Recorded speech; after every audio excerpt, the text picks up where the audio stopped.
নমস্কার, অনন্য রান্নাঘরে তোমাদের সকলকে স্বাগত। আজ আমি রান্না করছি পনিরের তরকারি।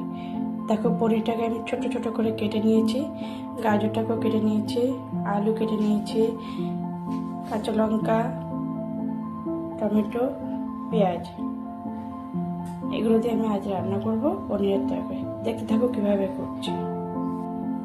প্রথমে কড়াইটা গরম করে দিয়ে দিচ্ছি সর্ষের তেল।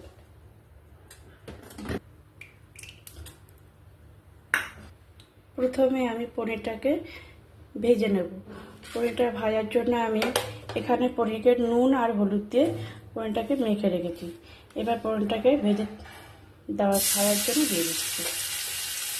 পনির ভাজা হয়ে গেছে, পনিরটাকে আমি তুলে নিচ্ছি।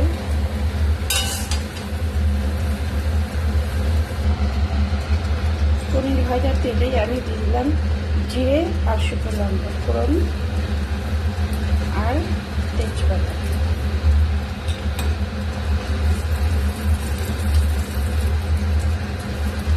এবার দিয়ে দিচ্ছি পেঁয়াজ কুচি,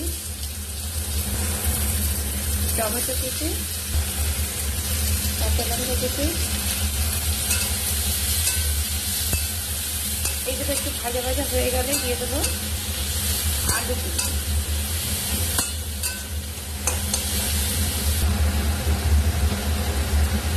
দিয়ে দিচ্ছি স্বাদ মতো লবণ। মশলাটা ভাজা ভাজা হয়ে যাওয়ার পর দিয়ে দিচ্ছি কুচিয়ে রাখা আলু আর গাজর।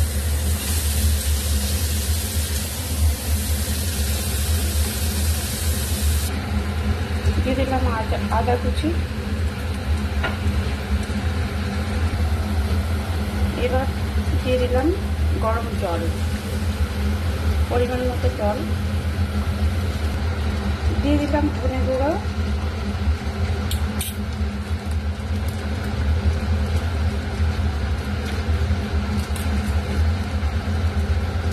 আর একটু জিরে গুঁড়ো।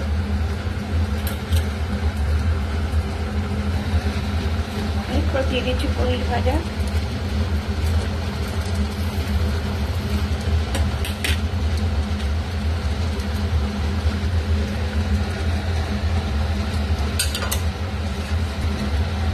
গরম মশলা,